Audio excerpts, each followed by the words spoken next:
Hello friends, കുറേ കാലമായില്ലേ നമ്മൾ കണ്ടിട്ട്. ഇന്ന് ഞാൻ ഒരു കുഞ്ഞു വീഡിയോ ആയിട്ടാണ് വന്നിട്ടുള്ളത്, ഒരു ഷോർട്ട് വീഡിയോ കേട്ടോ. അപ്പോൾ ഇതൊക്കെ നടന്നിട്ട് കുറേ കാലമായി. ഞങ്ങളൊരു ഈവനിങ് എന്താ പറയുക, ചായ കുടിക്കാനൊക്കെ ആയിട്ട് ഇറങ്ങിയതാണ്. അപ്പോൾ എന്താ പറയുക, നമ്മൾ നേരെ ടീ കടയിലൊക്കെ പോയി ഒരു ചായയൊക്കെ കുടിച്ച് റൗണ്ടിലേക്ക് ഒന്ന് ചുറ്റാമെന്ന് വിചാരിച്ചു. വെറുതെ ജസ്റ്റ് ചിൽ ചെയ്യാന്നുള്ളതാണ് ഇപ്പോഴത്തെ നമ്മുടെ പരിപാടി ഉണ്ടായിരുന്നത് കേട്ടോ. അപ്പോൾ നമ്മൾ നേരെ റൗണ്ടിൽ ഒരു റൗണ്ടൊക്കെ ചുറ്റി എന്താ പറയുക, കുറച്ച് നേരം തേക്കിൻകാട് മൈതാനത്ത് നിൽക്കാമെന്ന് വിചാരിച്ചു. അവിടെ ഞങ്ങളുടേതായ ഒരു ചെറിയ സമയം ഞങ്ങൾ എന്തായാലും സ്പെൻഡ് ചെയ്യാമെന്ന് വിചാരിച്ചു.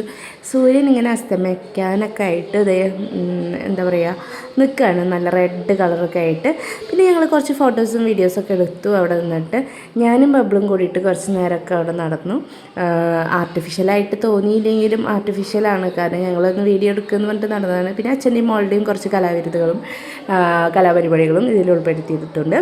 അത് കഴിഞ്ഞിട്ട് ഞങ്ങൾ രണ്ടാളും എന്തായാലും ഒരു ചെറിയ ചില്ല് ചെയ്യണ ഒരു ഫോട്ടോയും ബബ്ലുവിൻ്റെ വക ഒരു സ്ലോ മോയും കൂടി ഇതിൽ ഉൾപ്പെട്ടിട്ടുണ്ട് കേട്ടോ. പിന്നെ ഇത് നമ്മളെ തേക്കിൻകാട് മൈതാനം എന്തൊരു ഭംഗിയുള്ള സ്ഥലമാണെന്നറിയോ. നല്ല രസമാണ്, പച്ചപ്പും പരിതാപമൊക്കെ ആയിട്ട് ഭയങ്കര ബ്യൂട്ടിഫുള്ളാണ്.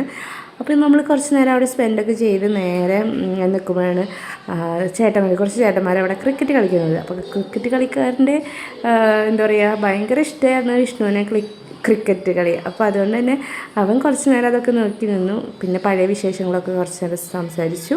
എന്നിട്ട് ഇതേ ഞാനും ബബ്ലും കൂടിയിട്ട് ഒരു ഹൈഫൈ ഒക്കെ കൊടുത്ത് അവിടുന്ന് നേരെ കുറച്ച് നേരം റൗണ്ടിലൊക്കെ ഒന്ന് ചുറ്റി, നൈറ്റ് വൈബ്. അങ്ങനെ നമ്മൾ മെയിനായിട്ടുള്ള കാര്യം കുറച്ച് സാധനങ്ങൾ മേടിക്കാനായിരുന്നു. പിന്നെ ബബ്ലുവിന് എന്തോ ഒരു തോക്ക് അങ്ങനെ എന്തോ ചോദിച്ചിട്ടുണ്ടായിരുന്നു. അപ്പോൾ അത് നമ്മൾ തപ്പി നേരെ നമ്മൾ ഒളരിയിൽ വന്നിട്ട് പിന്നെ അങ്ങനെയാണ് അവിടെ നിന്നാണ് നമുക്കൊരു തോക്ക് കിട്ടിയത് കേട്ടോ. അപ്പോൾ അവിടെയാണെങ്കിൽ ഫുള്ള് സാധനങ്ങളാണ്. അത്രയുള്ള വീഡിയോ ഇഷ്ടമായി ലൈക്ക് ചെയ്യുക, ഷെയർ ചെയ്യുക.